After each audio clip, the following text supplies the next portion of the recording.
Watu wa gazeti wameniuliza jana watu walipewa kazi. Hiyo ni mzuri sana. Sasa broad based government is getting broader. Broad based government is becoming broader. Imepanuka. Kwa sababu serikali ni ya wananchi ya Kenya yote, sio ya watu binafsi. Serikali ni kazi ya serikali ni kuhudumia wananchi. Hiyo ndio kazi yake. Na Wakenya yote ni walipa ushuru. Wakati wa expert yetu wengine waliingia kwa serikali, kuna wengine walipiga kelele, namna hii. Kama mtu ako na ujuzi ya kufanya kazi kwa serikali, wacha afanye hiyo kazi. So sisi tunaunga mkono vile rais anapanua serikali. Tena apanue zaidi. Apanue zaidi. Tumekubaliana? Tena apanue nini? Kwa sababu tunataka wa Kenya yote, popote wako, kabila yoyote, dini yote, watu wa aina tofauti tofauti, kila mtu ajisikie na ajivune kuwa Mkenya. Kama mtu amepewa kazi na analingana na hiyo kazi, tunasema hiyo ni tick. Si namna hiyo? Hiyo iko sawa. Lakini wale ambao walikuwa wanalaumu watu wetu, ati wanasema ODM walifanya hii, ODM walifanya hivyo. Sasa wale walikuwa wanatembea nao wako kwa serikali, watasema nini juu ODM sahi? Wale walikuwa wanatembea nao hapo kwa barabara wameingia kwa serikali, watasema nini juu ODM sasa? Watasema nini? Walikuwa wanasema ati ODM ndio wameungana na President Ruto, ODM ndio wanafanya sasa kila mji iko hapa ndani. Utasema nini mwishowe? Watu wafanye kazi. Watu wafanye nini? Watu wafanye kazi bana. Tuache mambo ya kuongea juu ya wengine. Sisi tunataka, Sisi tunataka huduma ya serikali. Hatutaki kujua nani anatuletea hiyo huduma. Hiyo sio shida yetu. Shida yetu ni huduma. Mwenye analeta sio shida yetu. Ikiletwa na Opiyo Wandayi ni sawa sawa. Ikiletwa na Mbadi, ikiletwa na Mutahi Kagwe, sawa sawa. Ikiletwa na Liki Nyanjui, wananchi ya Kenya ile kitu wanahitaji ni huduma. Sio mwenye analeta. So wale watu ambao walikuwa wanapiga sisi mwaka hii yote kusema ati ODM imefanya hii, ODM imefanya hii, sasa wakome. Wale wanatafuta kazi ni wengi, sio ODM peke yake. Wale walikuwa wanatafuta kazi ni sio ODM peke yake, watafutaji ya kazi ni wengi. Sasa wache ODM kama wanatafuta kazi watafute. Na wale wengine watafute pia, watafutaji ni wengi. Na watu wafanye kazi ya serikali. Tumeanza tournament hapa ya football. Kila ward imeanza leo. Itakwisha tarehe 30. Wale watashinda watapewa 1300. Kumbe umejua, unaona mama hako na network. Mama hako na network kabisa. Anajua.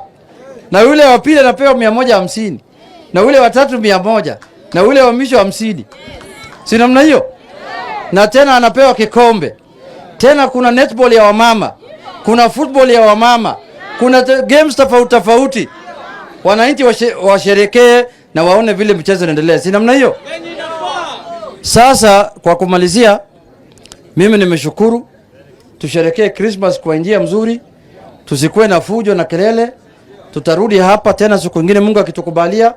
Watu yangu iko hapa. Watu watapata Christmas ya kwenda naye nyumbani. Ile mwalimu ya hii shule, principal ya hii shule, na walimu ya hii shule, na wanafunzi ya hii shule, kwa sababu wameweka hii shule imekuwa shule ya kiwango ya juu.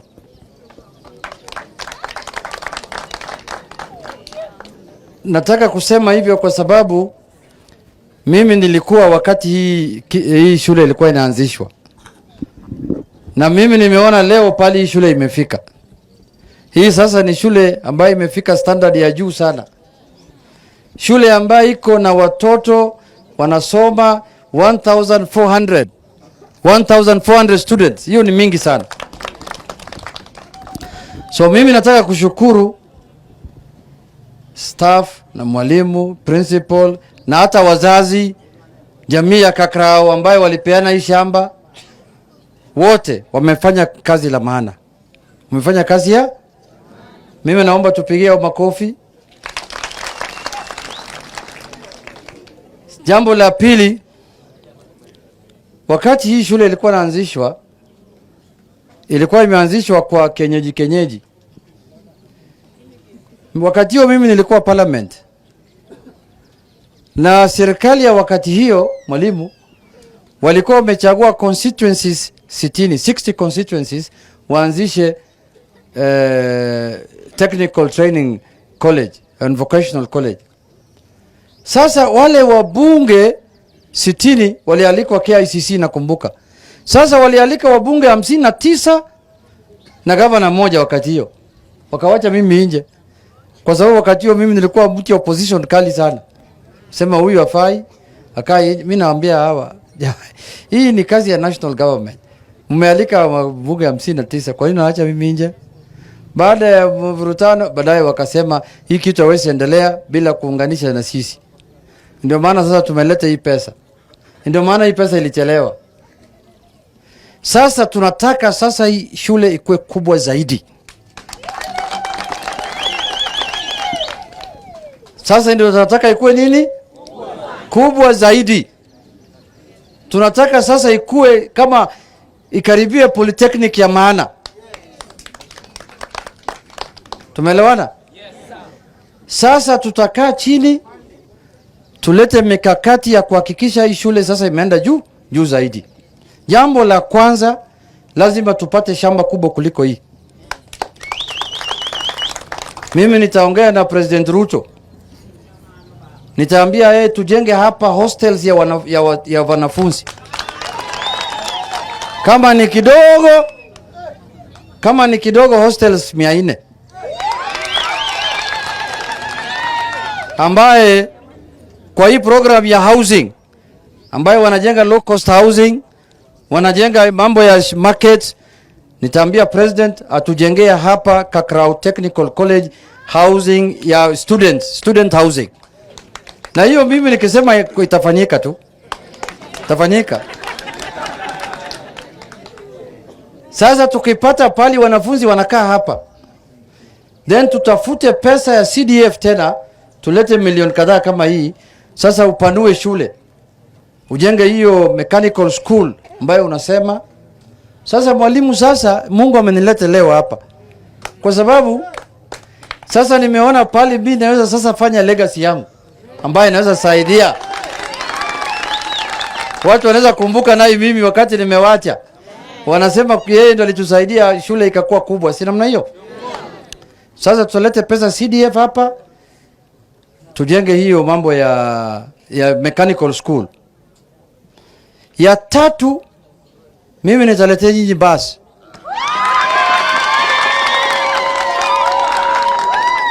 Nitaleta hapa basi ya 62 seater ambayo imeandikwa Kakrao Technical and Vocational College. Tena hakuna pesa natakana kwa wazazi, hakuna pesa natakana kwa shule, mimi naleta mwenyewe. Tumeelewana? Tumeelewana? Sasa tunataka tulete bus, tulete pesa CDF ijenge mechanical school, na pia tuongee na President Ruto atujengee hostels ya wanafunzi. Ya ine, tunataka tu sponsor kama Junet Mohamed wanafunzi 100 hapa kutoka constituency yote. Nilikuwa nimediscuss hiyo maneno na constituency manager last year. Nimeambia yeye tafuta wanafunzi 5 kwa kila polling station ambayo wanataka kusoma technical hapa, na ulete tulipia ofisi ya shule. Tumekubaliana mwalimu? Tunafanya hizo vitu 4 ndio tutarudi hapa tena tuongee zaidi. Si namna hiyo? Hapa itajengwa gorofa ya hostels ya maana, ya wanafunzi ya maana, ambayo usiku taa ikiwaka watu wanafikiri Kakrauni City. Kakrauni City. Kakarao ni si. Sasa hiyo ndio mpango ambaye tutafanya hapa, na hizo vitu nne ikifanyika, utaona baada ya mwaka moja hii college itakuwa na wanafunzi karibu 2000 mwalimu. 2000 students will come here. Na utaona italeta wanafunzi from all over the country, all over the republic.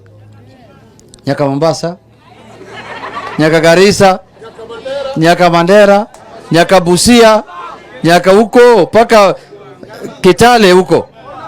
Sawa sawa? Sasa tumemaliza mambo ya shule hapo, na tumekuja kusalimia watu wa Kakarao pia ili tutembee pamoja. Unajua Kakarao hapa ni nyumbani. Watu wametembea hapa. Kwanza waziri, asante, umeongea vizuri sana. Unajua hii watu ya chief.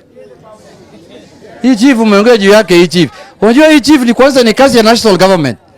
Hii chief badala ya kuangalia kazi yake na kufanya kazi ya wananchi, hawa wanafanya siasa.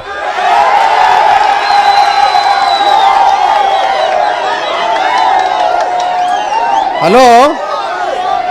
Hawa ndio ndio Kakarao Chief ndio ati anajua. Chief ndio anajua nani anapita na nani ameanguka. Siku gani chief amejua hiyo? Yeye mwenyewe anakula kuku ya wananchi, anajua nini?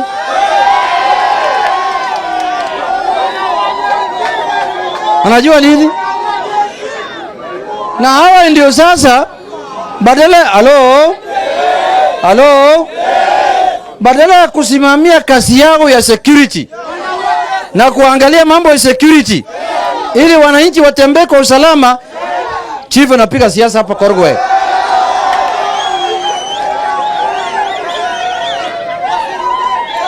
Unajua kila wakati kila wakati nikitembea na sahau hiyo maneno. Leo waziri amenikumbusha, nikasema ameleta agenda ya maana. Kila sana sahau tu. Wapi chief hapa? Chief.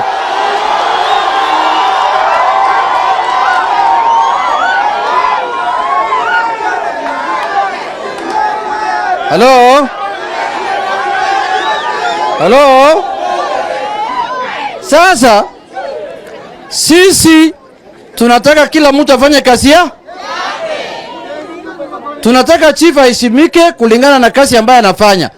Kama chief anaingia kwa mambo ya kusukuma na kusumbua wananchi, hakuna watu watakubali. Si namna hiyo? So chief, fanya kazi yenu, tutasupport nyinyi.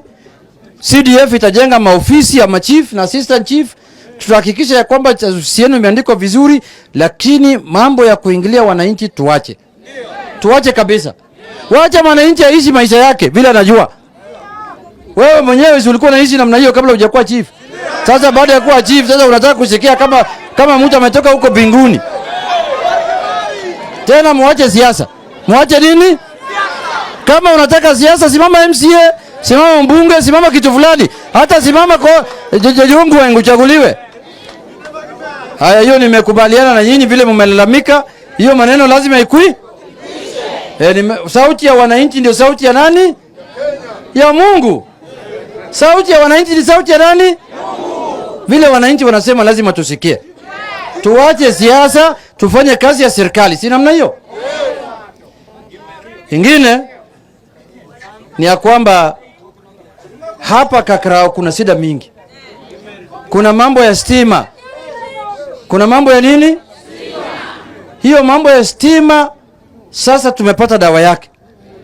Sasa simulisikia upia Wandayi ni waziri ya stima. Kama hawezi malizia si shida ya stima, atamaliza ya nani? Si lazima malizia si shida ya stima. Nimeongea na yeye, nimeambia yeye tuko na shida ya stima hapa. Watu wetu hawana stima. Nilikuwa na yeye juzi kabla sijatoka Nairobi. Amenihakikishia ya kwamba shida ya stima itakwisha hapa Suna East. Tumekubaliana? Mambo ya basari. Tumesema la safari hii watu ya constituency office lazima waongeze basari. Basari ni kidogo. Na sehemu ambayo ni kubwa wagawe ili wananchi wapate basari huko mashinani. Si namna hiyo? Unasikia hiyo maneno, kuna ubaguzi.